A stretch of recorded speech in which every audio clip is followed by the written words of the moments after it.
Você sabe, Pedro, eu sei que quem acompanha aqui o jornal, a gente se pergunta de onde vem tanto fogo, não é? O que é que está acontecendo no fim das contas? E a gente já ouviu muitos especialistas, pessoas que estão ali na lida, que estão e acompanham o que acontece no interior do país, na Amazônia, na zona de plantação do estado de São Paulo, que é gigantesca.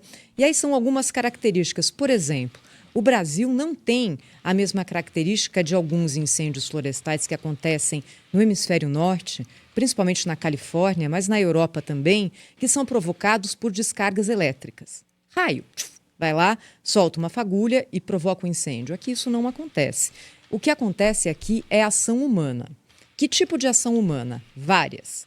A queimada, que é o método mais rudimentar de preparo do solo, que acontece nas regiões mais pobres do país, quase todas elas na região norte, onde ainda não há tecnologia para se tratar o solo que não seja com fogo. O fogo espalha às vezes. Há também aquele incêndio acidental. É a bituca de cigarro, é algum tipo de ação controlada que sai do controle no meio da seca, e existe a ação criminosa. São vários registros que já foram feitos no país inteiro de pessoas que vão lá e simplesmente jogam. Olha o tamanho desse crime. Olha o que está acontecendo no país inteiro por causa disso. Jogam combustível, jogam uma fagulha e aí o fogo se alastra. A quem interessa isso? Quem está fazendo isso? Essa resposta precisa ser dada a todos nós que estamos aqui sofrendo nesse momento tão delicado do clima no Brasil, né, Pedro? Um dos locais que mais sofre, Thaís, é o estado do Mato Grosso, e nós vamos conversar ao vivo nesse momento com o governador do Mato Grosso, Mauro Mendes, que está aqui no Jornal Gente para trazer esclarecimentos, as providências tomadas e participar desse debate conosco ao vivo. Governador, bom dia ao senhor. Transfiro a pergunta da Thaís. A quem interessa tanto fogo? O estado do Mato Grosso conseguiu identificar já de onde vem tanto fogo? Como é que está a situação da fumaça por aí? Bom dia. Bom dia, Pedro. Bom dia a todos que estão aí contigo e bom dia a todos que nos acompanham nesse momento. Pedro, infelizmente, o Mato Grosso, o Brasil e muitas regiões do planeta vivem um momento de muita dificuldade. Primeiro, nós estamos enfrentando uma seca aqui sem precedente, vamos quase completar 5 meses sem uma gota de chuva em grande parte do território do nosso estado. Temperaturas elevadas, hoje previsão aqui de 42 graus, amanhã 43 graus. Então essa história de aquecimento global é uma grande verdade e as consequências elas são traumáticas. Agora, tempo seco, né, muita matéria orgânica seca, mas isso não tem combustão natural. Eu estava aqui acompanhando os comentários feitos aí pelos que acompanham você na bancada e realmente tem muita ação criminosa, tem ação por falta de cuidado das pessoas, eu digo assim, por irresponsabilidade ou negligência.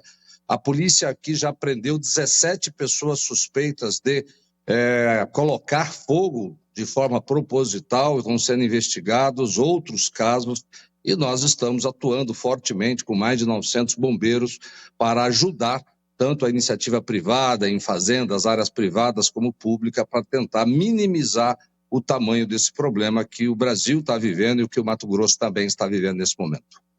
Governador, bom dia, bem-vindo aqui ao nosso programa. Entre essas pessoas presas, governador, por atearem fogo nas plantações e tal, há sinais de ligação dessas pessoas com entidades do tipo MST, enfim, essas entidades amigas do alheio, né, que vivem de invadir propriedades rurais. Tem alguma ligação entre esses incendiários e entidades assim? Olha, eu não quero afirmar preliminarmente isso, Cláudio, porque seria uma irresponsabilidade grande e em respeito, inclusive, à função que eu ocupo, eu não posso acusar sem provas ninguém. Aliás, não só eu como governador, mas ninguém pode acusar ninguém sem provas. Estão sendo investigados, existem muitas suspeitas. Eu estava acompanhando aqui, tem uma outra causa também, né, que representa um percentual razoável das queimadas, que são as nossas reservas indígenas.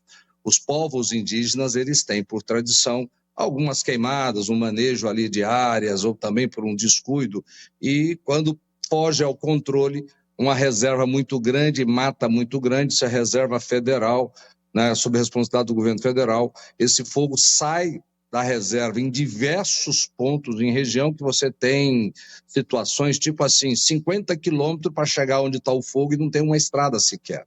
O estado de Mato Grosso, Cláudio, é muito grande.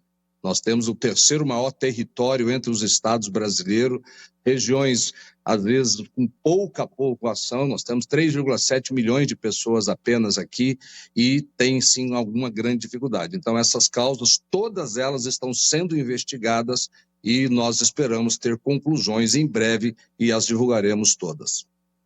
Governador, Sônia Blota aqui, seja muito bem-vindo ao nosso programa. O senhor defende mudanças na legislação como forma de evitar a ocorrência de incêndios em áreas rurais por motivações criminosas ou mesmo desleixo da população. O senhor poderia detalhar mais esse ponto? Olha, Sônia, eu tenho falado um pouco sobre esse assunto, quanto eu acho, considero, né, e tenho absoluta convicção disso, que a lei brasileira, Código Penal brasileiro, diga-se de passagem, é de 1940.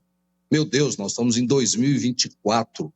Houve uma mudança de século, mais de 6 décadas, né, mais de 8 décadas se passaram e nós estamos com um Código Penal que não retrata de longe a realidade, né, do que nós estamos vivendo no país.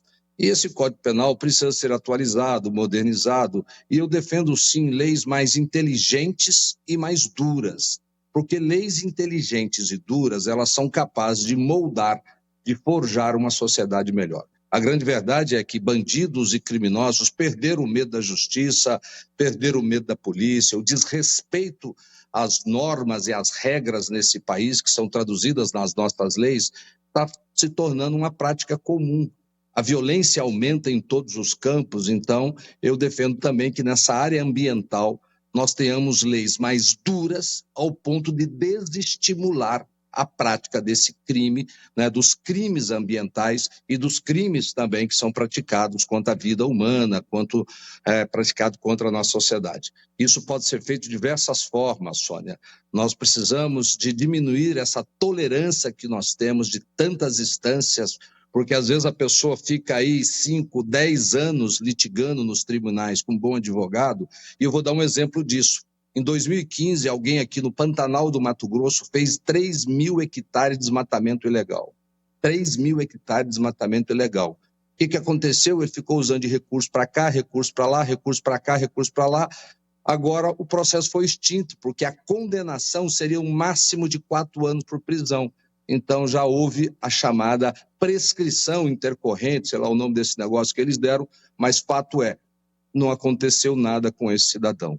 Leis assim que nós temos nesse país é que está incentivando, inclusive, as pessoas não respeitarem nada, achar que pode ir lá por uma rebeldia ou por uma malandragem ou até por um crime organizado, meter fogo. Isso não vai dar nada, se for preso, passa lá um dia, sai na custódia. Então, esse tipo de comportamento está deteriorando valores e complicando a nossa sociedade, o povo brasileiro. Nesse caso do incêndio deliberado, governador Mauro Mendes, qual costuma ser a decisão da Justiça? O senhor disse que existem já 17 pessoas presas no Mato Grosso por esse tipo de atividade. Qual costuma ser a decisão final?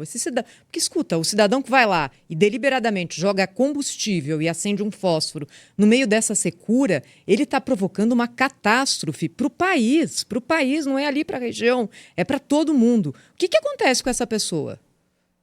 Olha, normalmente elas são soltas na audiência de custódia, Sônia, porque o magistrado, ele não pode, por se tratar de algo que vai prejudicar a população, algo que tenha grande relevância, etc. e tal, ele tem que agir de acordo com a lei. A tipificação do crime não é de acordo com a interpretação, né, dos valores que o magistrado tem, sim com a lei brasileira. E normalmente essas pessoas são soltas na audiência de custódia e vai responder aquele processo, e etc. e tal, e aquilo vai demorar anos. Se ele tiver um bom advogado, já viu como é que acontecem as coisas nesse país. Então, é lamentável, né? Às vezes nós já prendemos pessoas aqui, Sônia, com 420 quilos de cocaína, e no dia seguinte foi solto pela justiça. Tem cabimento um negócio desse? Você prende um cara praticando um crime terrível, que é o tráfico de droga, que estraga famílias, que causa uma série de outros crimes. No outro dia ele está solto. Teve pessoas aqui que nós prendemos 5, 6 vezes no ano, saiu através de um alvará. né, pelo judiciário, mas eu acredito que o judiciário está fazendo isso de acordo com as leis, por isso que eu digo que as leis são frouxas. Então, um cara que faz um crime ambiental desse dificilmente fica na cadeia no Brasil. Governador, Lamentável. deixa eu te perguntar uma coisa. É indispensável dizer a importância do Mato Grosso para a economia brasileira. Soja, gado. Como é que o senhor está monitorando essa história toda? Os produtores já procuraram o governo do estado. Nós estamos em risco nessas produções por conta do fogo que atinge o seu estado? Olha, Pedro, existe primeiro assim, vamos aproveitar essa oportunidade para desmistificar uma bobagem gigante que algumas pessoas contam por aí, que produtor rural coloca fogo na sua fazenda. Aquela palhada que fica ali, o Brasil tem uma das melhores tecnologias do mundo, que é o chamado plantio direto.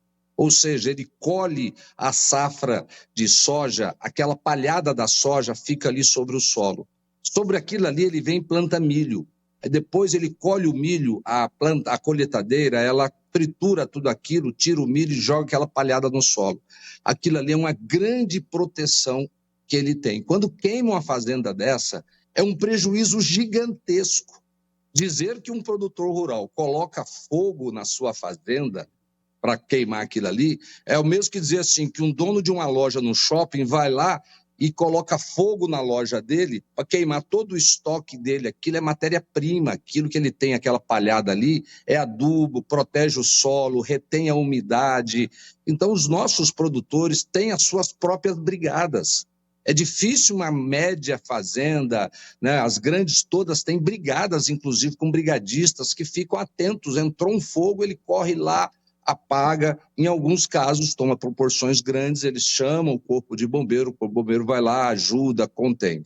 Então nós atuamos muito em Mato Grosso em parceria com a iniciativa privada, porque não deixar queimar as áreas produtivas do nosso estado é proteger a nossa economia, por que não dizer ajudar a proteger a economia brasileira face à grande importância que o agronegócio tem para a economia do Brasil e principalmente para a nossa balança comercial.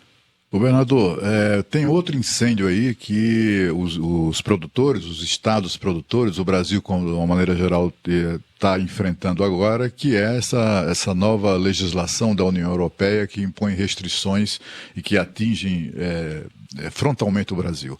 A gente assistiu ontem a divulgação de que os ministros das Relações Exteriores e da Agricultura fizeram uma cartinha lá para o presidente da França reclamando disso, mas isso parece uma iniciativa um tanto quanto tardia, né, para uma lei que foi discutida no ano passado, aprovada, e o governo ficou inerte. E agora, prestes a entrar em vigor, ou já entrando em vigor, fica uma coisa meio difícil reverter.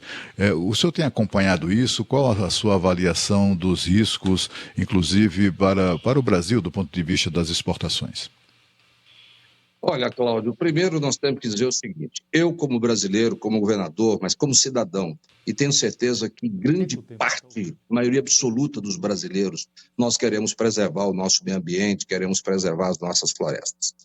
Tenho que dizer que nós temos a lei ambiental, que é o chamado Código Florestal Brasileiro, a lei ambiental mais protetiva do mundo. Não existe no planeta nenhuma lei que protege tanto. Em nenhum lugar do mundo o cara é dono de 1.000 hectares de terra e só pode usar 200. Tem que proteger 800. No lugar do mundo existe isso. Na Europa, uma vez eu conversando com produtores da Suécia, da Noruega, né, eles usam lá 80, 85, 90% do território, enquanto aqui no bioma amazônico nós podemos usar apenas 20%. Entretanto, Cláudio, desculpa, nós temos hoje as chamadas ilegalidades ambientais. Aquilo que eu volto a dizer, lei frouxa. Eu tenho defendido que quem fizer desmatamento ilegal, acima daquilo que permite esse Código Florestal, tem que perder a terra. Aplicar o mesmo procedimento que está lá na Constituição Brasileira, no seu artigo 243, que diz que quem plantar maconha ou produzir cocaína numa propriedade rural perde. Alguém ouviu falar nos últimos 10 anos de uma perda de terra no território? Não, baniu. A cocaína foi ser produzida tudo aqui na Bolívia, em outros países da América do Sul, porque o crime para esse tipo de atividade não compensa, a pena é muito dura. Por isso que eu falo, lei inteligente, dura, muda o padrão de comportamento da sociedade. Então aqui no Brasil a gente se acostumou a conviver com as ilegalidades. E aí a União Europeia foi lá e aprovou uma lei muito dura. Agora, os europeus não têm moral para montar o dedo na cara do Brasil. O que nós fazemos aqui é muito superior ao que eles fazem lá. Nosso nível de preservação aqui é muito superior. Por trás disso, Cláudio, está uma guerra comercial. A agricultura brasileira é muito mais eficiente que a agricultura dos franceses, por exemplo. Lá eles precisam dar forte subsídio, precisa dar dinheiro para o cara produzir, senão ele não consegue competir com os produtos brasileiros. E aí eles começam a criar essas barreiras ambientais, porque se criar barreiras comerciais, nós podemos acioná-los na Organização Mundial do Comércio e eles podem sofrer duras consequências. Então, por trás disso tudo, né, tem muito movimento comercial. Só uma parte, eu gostaria só que o senhor complementasse a pergunta do Cláudio falando sobre o rígido código florestal que o produtor brasileiro precisa cumprir, porque aqui na França a realidade não é nem de longe a realidade do produtor rural brasileiro. Exatamente, Thaís, exatamente isso. Nós temos hoje no Brasil, o que eu falei agora há pouco, né? Nós temos a lei ambiental mais restritiva do planeta. E a grande maioria cumpre. Agora, tem uma minoria que não quer cumprir. Então, para essa minoria, para dar exemplo, nós temos que aplicar uma penalização mais dura, porque aí sim nós vamos poder bater no peito e dizer: temos uma lei muito dura que protege o meio ambiente e estamos cumprindo. E quem não cumpre, olha a pena aqui. Eu garanto que vai acontecer 1 ou 2 ou meia dúzia de casos por ano. Então, isso vai resgatar a nossa credibilidade, né? E esse Código Florestal realmente é um instrumento que precisa ser preservado, que precisa ser, né, divulgado para o mundo, como você disse. Aí na França, de longe, eles fazem aquilo. No meu estado, por exemplo, Cláudio, nós somos um grande produtor de alimentos e preservamos 60% do nosso território. Somos o maior produtor no Brasil, né, de grãos, de alimentos, né, de proteínas, e tem 60% do território preservado. A Europa não chega nem a 20% e fica, às vezes, nos criticando aqui pelo que nós fazemos. Governador do Mato Grosso, Mauro Mendes, falando ao vivo aqui no Jornal Gente. Governador, o senhor citou no começo da nossa conversa áreas indígenas, áreas de preservação que utilizam fogo no manejo agrícola. Às vezes isso sai de controle e é muito difícil o acesso. Eu me lembro de uma entrevista agora, semana passada, ao Canal Livre, o governador do Pará esteve aqui na Band e disse que 70% do estado do Pará é formado por territórios sobre os quais o estado não tem ingerência. Reservas florestais, áreas federais e reservas indígenas. Então, só 30% cabem ao estado. Como que é essa situação no estado do Mato Grosso e como é que a gente resolve essa questão que torna ali pedaços gigantescos do Brasil praticamente inacessíveis à autoridade pública? Olha, Thaís, nós temos essa realidade aqui, não é tão grande igual o estado do Pará. Nós temos em Mato Grosso 14% do meu território, do território do nosso estado, ele é de reserva indígenas.